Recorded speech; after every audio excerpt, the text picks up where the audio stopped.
Hey there, this is Benjamin. Now, in this video, I hope you are going to be fine whenever you're going to watch this video.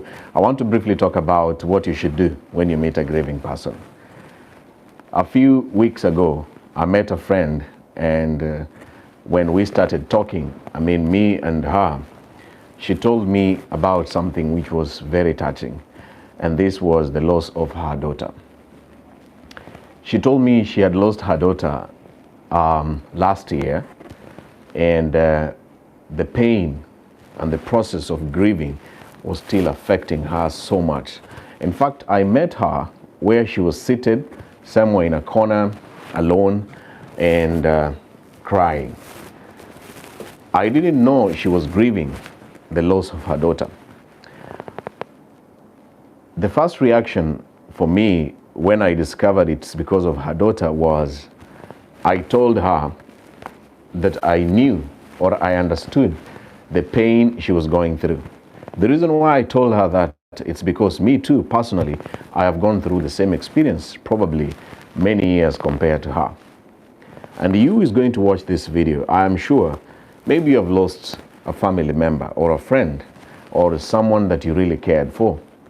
And when these things happen, it's very painful, it's very sad, and it can really drain you. And the process of healing and moving forward through the grieving process can be so difficult and very hard.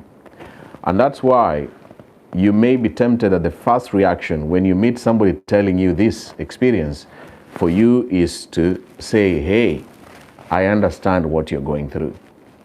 But surprisingly, when I told my friend, I know what you're going through, she told me, Benjamin, you do not understand what I'm going through. And then I told her, I understand because I have been through the same situation as you. And then she said, okay, I know your story. I know you went through the same thing that I went through. But yours, maybe it's because it's so many years ago. Mine is still fresh. I haven't forgotten anything.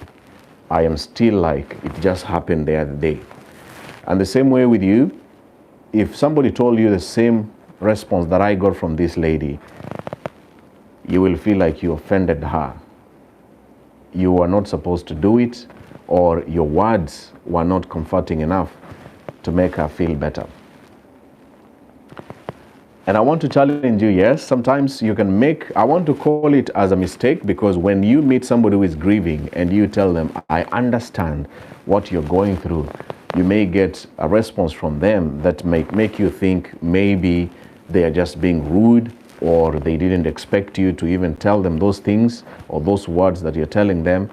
They will have so many kinds of reactions depending on where they are, how much pain they are going through. Expect so many different reactions.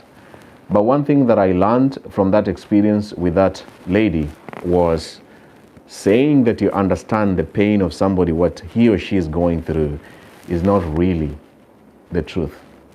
Even though you have lost a partner, a friend, a family member, and then somebody also tells you he or she has also lost a friend or a family member or a partner the same way as you, it doesn't mean that both your pains are the same. Both of you have lost something that is similar, but the difference is the pain is not going to be the same. I want to briefly also talk about the idea of comparing experiences. You see, in my story together with that lady, I was already comparing her loss and my loss and trying to imagine that our pains and our grieving process were the same. One of the biggest mistakes that you can ever make when you meet a grieving family member or a friend is to try as much as you can to compare your experience and their experience. And surprisingly, even for children who have lost another sibling, a brother or a sister, the grieving process is not the same. If you are two brothers and maybe it happened that you lost a sister or you lost a brother, usually it's the pain and the grieving process is not going to be the same for both of you, just simply because you're siblings. And that means you cannot really compare the pain or the experience. Even though you are still related, you're siblings together, you can't really compare the experiences. So I learned that sometimes when you try to compare your experience with the other person, about their grieving, you will never understand their pain and you cannot really make them feel better. But to finish this video, the biggest lesson that I've learned from what to do to a grieving family member or a friend is to offer support. Offering support and not turning their story or their grieving into your story. What do I mean? Have you ever been in a discussion or a conversation between you and a friend or a family member or a co-worker? They are telling you a story about something that is affecting them, whether it's about their work or their family or their health. And a few minutes later, when they are narrating the story, you cut in and then you also begin saying, me too. I'm going through the same thing in my family. I'm going through the same thing at work. I went through the same thing a few years ago. Most of us unconsciously cut off people, interject, and begin saying something that is affecting, which is similar to what the other person wanted to tell us. And this is like a conversation narcissism. You want the story which was being shared to you to come back to you, and then it becomes your story.